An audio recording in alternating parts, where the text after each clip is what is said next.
Hold me, kiss me, whisper sweetly. Assalamualaikum warahmatullahi wabarakatuh dan selamat sore. Terima kasih kami ucapkan kepada Pak Tahir SPD MSc telah memberi kami kesempatan untuk mempresentasikan hasil kerja kami yang berjudul Uji Regresi Sederhana. Jadi sebelum kita lanjut ke materi, kami pertama-tama memperkenalkan diri terlebih dahulu.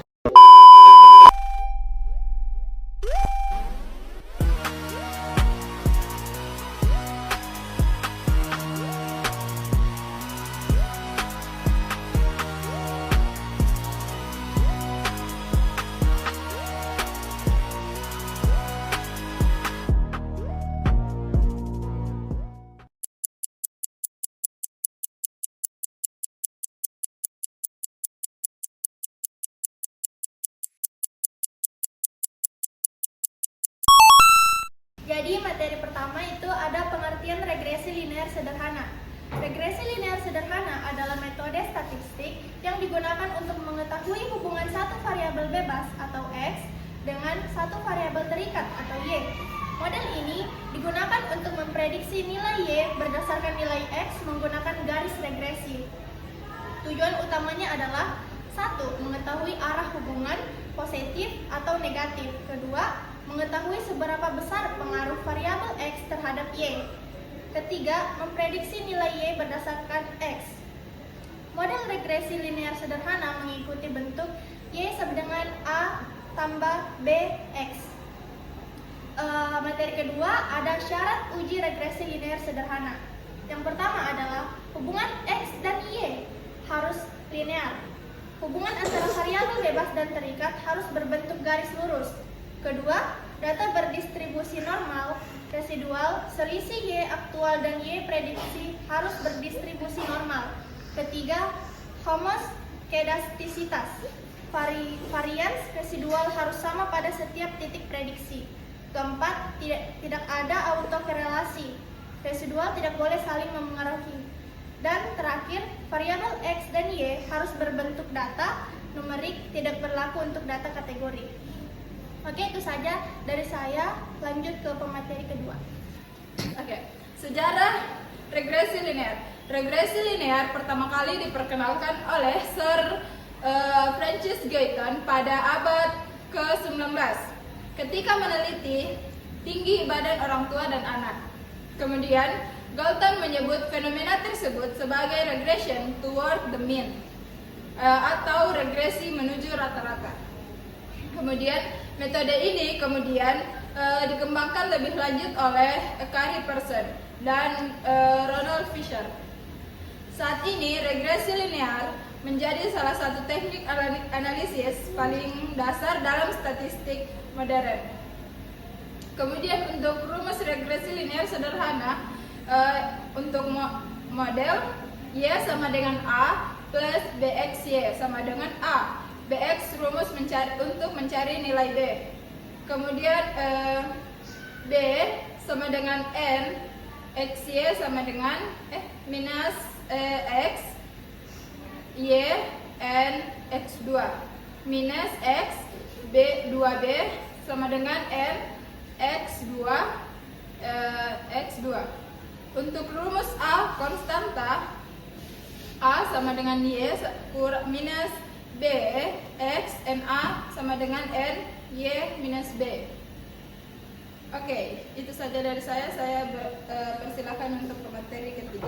Baik, saya akan menjelaskan bagaimana cara menguji data regresi sederhana di aplikasi Excel. Oke, pertama kita masukkan data, lalu kita blok data ini, lalu kita klik data analisis, terus kita cari regression, kita klik lalu kita pencet OK. Setelah itu kita masukkan data frekuensi di bagian Y, lalu kita klik. Nah, kita masukkan lagi input X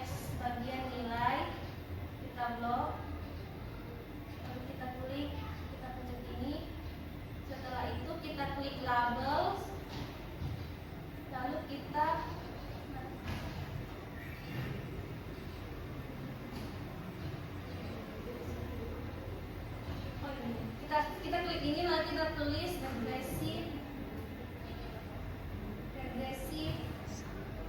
sederhana, lalu kita pencet oke dan muncul ini.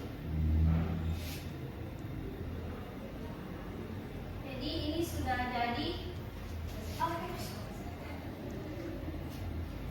Oke, ini hasil dari contoh uji regresi sederhana di aplikasi Excel. Sekian dari saya berikan ke moderator.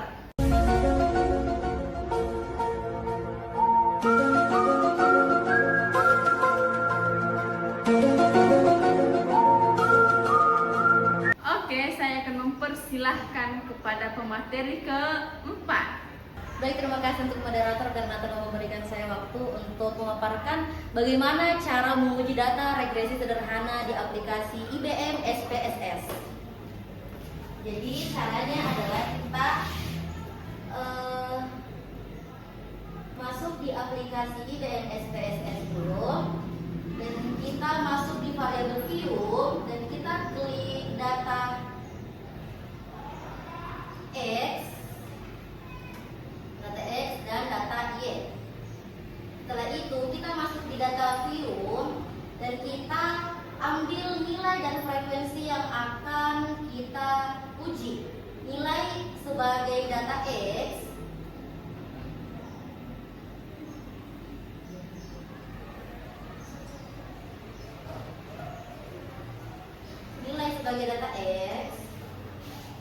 sedangkan frekuensi sebagai data Y.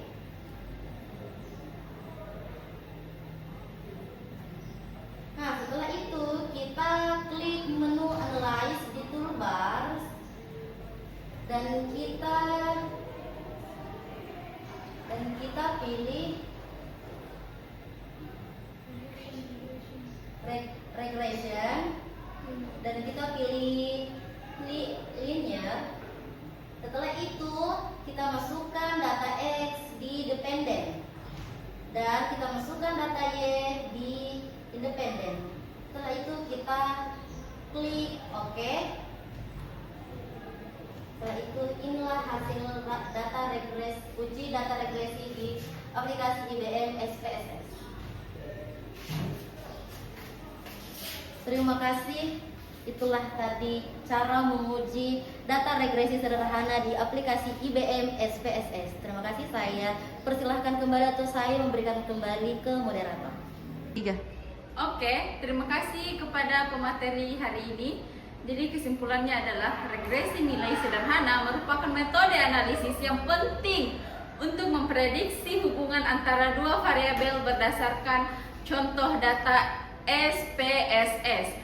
Hubungan antara variabel X dan Y tidak signifikan, sehingga model regresi tidak dapat digunakan untuk memprediksi yang akurat. Mungkin itu saja dari kelompok kami. Terima kasih, kurang dan lebihnya mohon dimaafkan. Wabillahi taufiq wal hidayah. Wassalamualaikum warahmatullahi wabarakatuh.